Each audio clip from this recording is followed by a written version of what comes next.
নমস্কাৰ।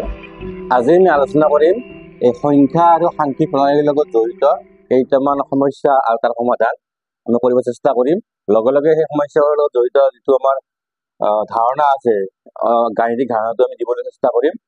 তোমালোকে চাবা আৰু বুজি নাপালে বুজাব চেষ্টা কৰিম, আৰু বুজি নাপালে কমেণ্ট কৰিবা, আৰু পৰৱৰ্তী সময়ত আৰু ভালদৰে বুজাবলৈ চেষ্টা কৰিম। আমি প্ৰথম প্ৰশ্নটো লৈছোঁ, এইটো আহিছিলে 2024 চনত। 24 চনৰ পৰীক্ষাত আহিছিলে। কি আহিছিল যে 9, 6 আৰু 0 এই অংককেইটা ব্যৱহাৰ কৰি গঠন কৰিব পৰা 3টা অংক বিশিষ্ট বৃহত্তম আৰু ক্ষুদ্ৰতম সংখ্যা দুটাৰ পূৰণফল হ'ব। 4টা অপশ্যন দিয়া আছে, আমি অপশ্যন কেইটা পিছত চাম। কি দিছে যে 9, 6 আৰু 0 এই অংককেইটা ব্যৱহাৰ কৰি কি কৰিব লাগিব, 3টা অংক বিশিষ্ট সংখ্যা হ'ব লাগিব।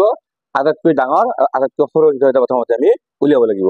আমি জানো কি এনেকৈ সংখ্যা দিয়া থাকিলে, ইয়াত সংখ্যা দিয়া থাকিলে ডাঙৰ সংখ্যাটো কি হ'ব, যে বৃহত্তম সংখ্যাটো হ'ব কি, এই সংখ্যাবোৰৰ যিটো ডাঙৰ অংক, সেই ডাঙৰ অংকটো প্ৰথমতে লিখিব লাগিব। এই ক্ষেত্ৰত প্ৰথম ডাঙৰ অংকটো কি হ'ব, 9। তাৰমানে কি, এতিয়া আমি বৃহত্তম যিটো সংখ্যাটোৰ কথা উলিয়াওঁ, বৃহত্তম সংখ্যাটো কি হ'ব,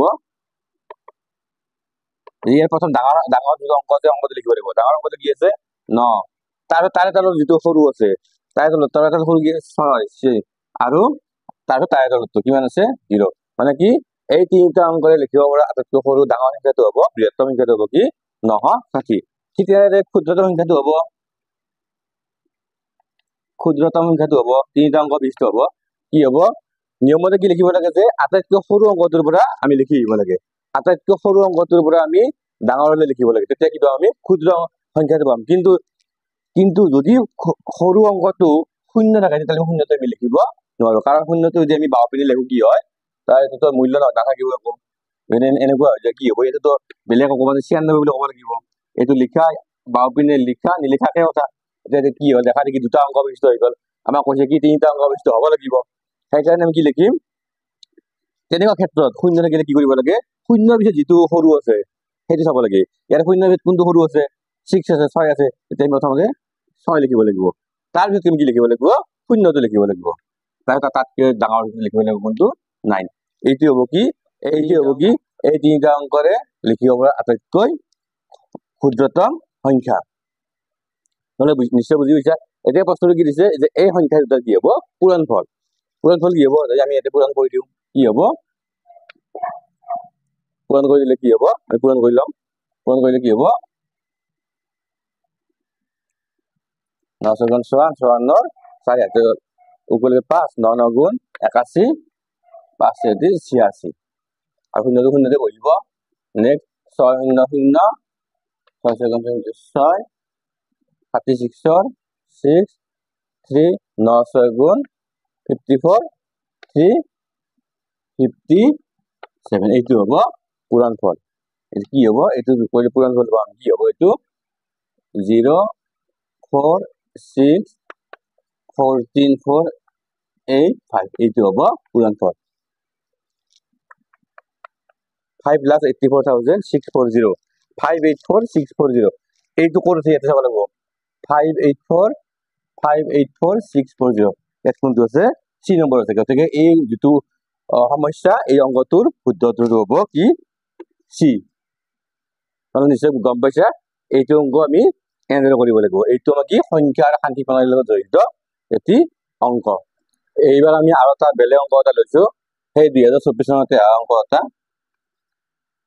কি যে এইটোৰ সমান হল, এই যে 3,0,0,0,9,9 সমান হল কি, 4টা অপশ্যন দিয়া আছে, 3, 10,000, 9 দশক, 30, 10,000 আৰু 9 দশক, 3, 10,000 আৰু 9 একক, 30, 10,000 আৰু 9 শতক।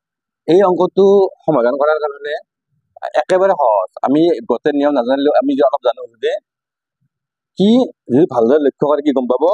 আমি জানো যিটো আমাৰ স্থানীয় মান, এই প্ৰথমটো কি আছে 9 আছে, 9টো কি আছে, একৰ ঘৰত আছে। ইয়াতে যদি আপোনালোকে লক্ষ্য কৰে, তোমালোকে যদি লক্ষ্য কৰা, কি দেখা পাবা, যে 9 এককত থকা অপশ্যন, মানে 9 এককত থকা অপশ্যন মাত্ৰ এটাই আছে। এইটো মানে বাকী একো নিয়ম নাজানিলেও কি হয়, আমি ডাইৰেক্ট ক'ব পাৰিম যে এইটো C হয়, কাৰণ এইটো একৰ ঘৰত 9 আছে, আৰু 9 একক থকা ইয়াৰে কি আছে, সলিউশ্যন অপশ্যন কি আছে, মাত্ৰ C টোৱে আছে। মানে ডাইৰেক্ট আমি একো নচোৱাকৈ আমি কি কৰিব পাৰো এইটো চি বুলি আমি ক'ব পাৰো। তথাপি নিয়মটো জানিব লাগিব, ইয়াত যদি নটো যদি এটা থাকিলে হয়, ন একক কি কৰিলো হয় আমি, সেইকাৰণে জানিব লাগিব কি এইটো যদি আমি কি কৰো যদি আমি স্থানীয় মান অনুযায়ী ভাঙো কি পাম আমি, এইটো একক 10 তিনি পূৰণ কি পাম আমি 10,000, তিনি কি পাম 10,000 আৰু 9 একক, এইটো পাম আমি তিনি পাম কি 10,000 নকওঁ। যদি বিস্তৃত ভাৱে ভাঙিলে বহুত দীঘল হৈ যাব, আমি এনেকৈ ভাঙিব পাৰো তো বস্তুটো, যে আচল নিয়মত যাওঁ তিনি 10,000 এনেকৈ ভাঙিব পাৰো, যোগ 0 পূৰণ 1,000 যোগ 0 পূৰণ 100 যোগ 0 পূৰণ 10 যোগ 9 পূৰণ 1, এনেকৈ ভাঙিব পাৰো বিস্তৃত ভাঙিলে। কিন্তু এইটো কাৰ সমান হ'ব এইখিনি আমি নধৰো, যদি কাৰ সমান হ'ব এইটো যে 10,000 তিনি 10,000 আৰু 9 একক, একক মানে কি এইটো 9.1 মানে 9 একক 10,000, এনেকৈ স্থানীয় মান ভাঙো আমি কি হ'ব তিনি 10,000 9 একক, এইটো হ'ব তিনি 10,000 আৰু 9 একক, এইটো হ'ব এইটোৰ চি নম্বৰটো হ'ব। এইটো আমি কৰি চালো আৰু এনেও দেখাৰ লগে লগে ক'ব পাৰো, কাৰণ কি 9 একক থকা ইয়াতে অপশ্যন মাত্ৰ এটাই আছে, সেইটো হ'ল কি এইটো চি নম্বৰটো আছে তিনি 10,000 9 একক, গতিকে ইয়াৰ কি হ'ব শুদ্ধ উত্তৰটো হ'ব কি এইটো তিনি 10,000 আৰু 9। এইবাৰ আমি আন এটা অংক লৈ আহিছো, এইটো অংক 23 আহিছিলে, 2023 চনত আহিছিলে কি যে 5,555 লিখিব পৰা যায়, 5,555 আমি কেনেকৈ লিখিব পাৰো, ইয়াত 4টা অপশ্যন দিয়া আছে, অপশ্যন কেইটা পিছত চাওঁ আমি। এতিয়া যদি চাওঁ আমি 5,555 মানে কি, আমি এইটো স্থানীয় মান এনেকৈ লিখি ল'ব পাৰো প্ৰথমতে, আমাৰ সহজ হোৱাৰ কাৰণে, অংকটো কৰা সহজ হোৱাৰ কাৰণে 5,000 আমি এনেকৈ লিখিব পাৰো যে 5,000 যোগ 500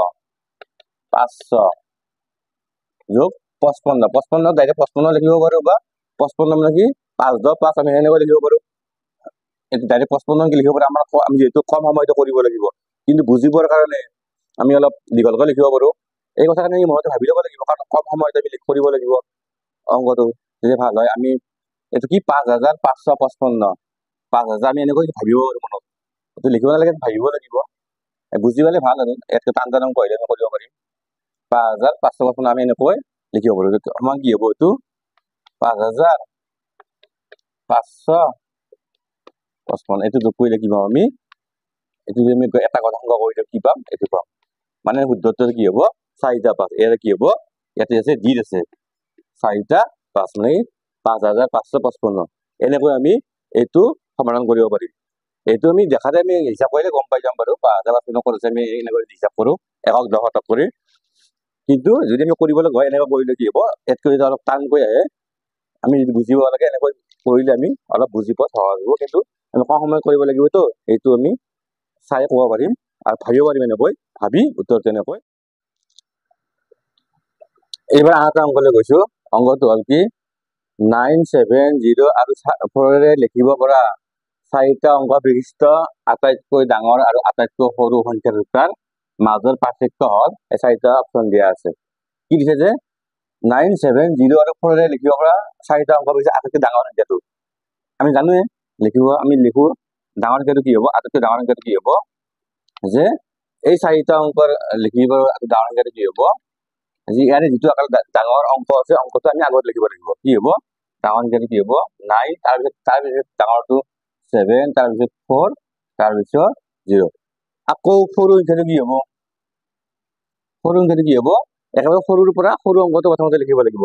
ইয়াতেতো সেই আছে 0 আছে, 0টো লিখিলেতো নহ'ব, কাৰণ 4টা অংক হ'ব লাগিব, আৰু 0টো যদি আমি আগত লিখো কি হ'ব তেতিয়া একো ভেলু নাথাকিব, সংখ্যাটো কি হ'ব 3টা অংক বিশিষ্ট হৈ যাব। সেইকাৰণে আমি কি লিখিম 0 দিলে কি লিখিম, তাতকৈ ডাঙৰ কোনটো আছে 4, প্ৰথমে লিখিম 4 লিখিম, তাৰপিছত আমি কি লিখিম 0 লিখিম, তাৰপিছত কি লিখিম 7 আৰু তাৰপিছত 9, এইখিনি তোমালোকে জানাই, এইখিনি আমি কৰি আছো।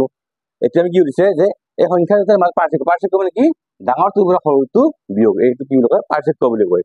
ডাঙৰটোৰ পৰা সৰু, ডাঙৰ কোনটো আছে এইটো ডাঙৰ এইটো সৰু, তাৰমানে এই ডাঙৰটোৰ পৰা সৰুটো কি কৰিব লাগিব বিয়োগ কৰিব লাগিব। আমি এতিয়া বিয়োগ কৰিম, এইটোতে এইটো সংখ্যা 9,740 বিয়োগ 4,079, কি পাম আমি ইয়াত 1 ঘাত কৰিলো, আমি কি পাম ইয়াত 1 পালো, ইয়াত 3, 1 ঘাত 6 পালো, ইয়াত 6 থাকিল, আৰু ইয়াত কি থাকিল লছ চাৰিকলে কিমান থাকিল 5 থাকিল তুমি উত্তৰটো কি পালো 5661 মানে কিমান 5661 এইটো ক'ত আছে অপচনটো আমি ইয়াত চালে গম পাম কি ইয়াত ডিত আছে 5661 আমি কি হ'ব ইয়াত উত্তৰটো হ'ব 5661 ডি নম্বৰটো হ'ব এইটো এটা অংক এইটোৰ উত্তৰটো কি হ'ব ডি এইটো কি সংখ্যা লিখিম আজিলৈ এৰিছো আৰু ইয়াৰ পৰৱৰ্তী আমি ক্লাছত কি কৰিম লসাগু কেনেকৈ উলিয়াই গসাগু কেনেকৈ উলিয়াই তাৰে ওপৰত আমি আলোচনা কৰিম আৰু লগে লগে এই গসাগু লসাগুৰ লগত জড়িত যি অংক আমাৰ পৰীক্ষাত আহিছে সেই আমি কিছু অংক আমি কৰিব আমি চেষ্টা কৰিম